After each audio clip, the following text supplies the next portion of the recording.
షర్మిల మీద పెట్టినప్పుడు కానీ లేకపోతే ఇంకో చోట ఇంకొకరు కానీ ఇవన్నీ చాలా పవన్ కళ్యాణ్ మరీ ముఖ్యంగా ఆయన కూడా నటుడు నేపథ్యము ఆయన వ్యక్తిగత జీవితంలో ఆయనకున్న అంశాలు ఆయన అప్పుడు అన్నాడు కూడా ఒక మాట ఆ సమస్య ఉన్నవాడికి తెలుస్తుంది మీరందరూ ఎందుకు నోరు పారేసుకుంటారు నేనేం కోరుకోలేదని ఈ పద్ధతిలో. సో పవన్ కళ్యాణ్ కూడా 1-10 సార్లు ఈ అంశాలు రాజకీయంగా విమర్శించండి, మత రాజకీయాలు వద్దనండి లేకపోతే ఇంకొకటి అనండి, అంతేగాని వ్యక్తిగత జీవితాలు తీసుకొని వచ్చి వాటి ద్వారా ఏదో దెబ్బతీయాలనుకోవటం అది ఏమాత్రం మంచిది కదా. అప్పుడు కూడా జగన్ మొదట్లో అన్నప్పుడు నేను చాలా గట్టిగా ఖండించేవాడిని. విజయనగరంలో మాట్లాడారు ఆయన 2019లో మొదటే ఉంటుంది నా వీడియో. తర్వాత మళ్ళీ వీళ్ళు శాసనసభలో చేసింది మళ్ళీ వాళ్ళు చేస్తుంది ఎందుకండి వాళ్ళు.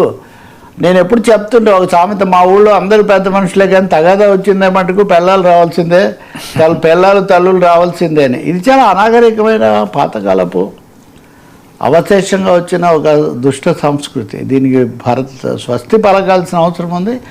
ఇటు అరెస్టులు అయితే ఇంకా వెంటనే అరెస్టులు చేయడం న్యాయమా, ఎంత వాళ్ళని చేశారా వీళ్ళని చేశారా అంటారు. అది ఎలాగో పరిష్కారం కాదు. ఇప్పుడు కోర్టు బెయిల్ ఇస్తే ఆయనకు బెయిల్ వస్తుంది లేకపోతే ఇంకొకటి, కానీ ధోరణే అసలు ముందు మంచిది కాదు. దీనివల్ల ఎవరు గెలిచింది కూడా లేదు. ఇందిరాగాంధీ గారి మీద కూడా అటువంటి చాలా చేస్తారు. ఆ విషయానికి వస్తే మన సోదరులు ఇప్పుడు పరిపాలిస్తున్న వాళ్ళు ఆ విషయంలో చాలా సిద్ధహస్తులు ఏవేవో కథలు చెప్తుంటారు. అవన్నీ ఎక్కడ జరిగాయి ఎప్పుడు ఎవరికి తెలియదు. నెహ్రూ గారు ఎవరిని ప్రేమించారు లేదా వీళ్ళు ఎవరు, ఇవే కథలు. ఎప్పుడు నెహ్రూ చనిపోయాడు ఇంకా ఆ కథలు నెహ్రూ కథలే ఇంకా మానేయలేదు.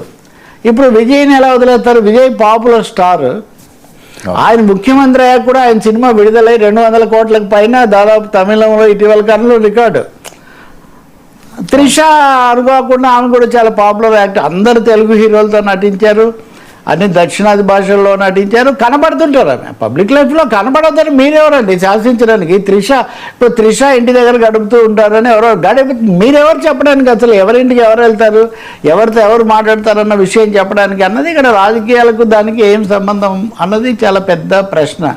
త్రిష కావచ్చు, ఖుష్బు కావచ్చు, జయలలిత కావచ్చు, ఇంకో చోట ఇంకొకరు కావచ్చు, ఇష్టానుసారం ఆ రెఫరెన్సెస్ ఇవ్వడానికి వాళ్ళను కించపరచడానికి. అదే అన్నారు అర్జున్ అనే టీవీకే మంత్రి మీ కుటుంబ సభ్యుల గురించి లేదా అది కూడా ఇబ్బంది అనిపిస్తుంది. వాళ్ళు అన్నారు కాబట్టి మళ్ళీ అనొచ్చు, అది సమస్య కాదు. కానీ ఎవరిని అన్నా కానీ ఇదే ఉంటుంది, అందరూ మనకు సంబంధించిన వాళ్ళే అన్న విధంగా చూడాలి కదా. కాబట్టి తప్పకుండా ఇది దురదృష్టకరం. ఇంకోటి చూడండి, విజయ్ ముఖ్యమంత్రి అయ్యాక చేసిన సమీక్షలు అవి మొత్తం మీద ఏదో నెట్టుకొచ్చాడు, బాగానే ఉంది, కొంచెం కొత్త వాడైనా అని అందరూ అనుకున్నారు. వివాదాలు కొంచెం తక్కువగా, అలాగే అవినీతిని తట్టుకోను లేదా ఎవరినైనా వెంటనే తీసేస్తాను ఇట్లాంటివి చెప్పడం. 1-2 ఆయన సన్నిహితులకు పదవులు ఇస్తే అందరూ విమర్శిస్తే వాళ్ళని పక్కన పెట్టాడు. ఇవి విధానపరమైన అంశాలు. ఇప్పుడు ఆయన కావేరీ జలాల మీద చర్చకి వెళ్తారంటే దాని మీద కూడా వీళ్ళు దుమారు లేవనెత్తారు. ఇప్పుడు నిజమైన సమస్య కావేరీ మీద ఇవి తాకట్టు పెడుతున్నాడు, అఖిల పక్షానికి వెళ్ళకూడదు, ఇటువంటివన్నీ మాట్లాడారు. కాబట్టి ఇక్కడ డిఎంకే మళ్ళీ పునరుద్ధరణ కోసం చేస్తున్న ప్రయత్నంలో కృత్రిమంగా ఉద్రేకాలు పెంచే ఒక ప్రయత్నం కూడా ఈ మాటల్లో ఉండొచ్చు. ఈ మటుకు చాలా తప్పు సార్. ఈ హై టెన్షన్ కూడా దీని ఆధారంగా టెన్షన్ పెంచడం మరొక సమస్య తమిళనాడులో. ఇప్పుడు ఐఏఎస్ల మీద దాడులు, జర్నలిస్టుల మీద దాడులు చాలా చూసాం కదా. ఇప్పుడు టెన్షన్ వస్తుంది. ఇప్పుడు డిఎంకే వాళ్ళు ఒక అంశం దొరికిందని వీధుల్లోకి వచ్చి వాళ్ళు గొడవలు ప్రారంభించారు. ఇవి ఎక్కడికి పోతాయి? ప్రభుత్వం ఎలా రియాక్ట్ అవుతుంది?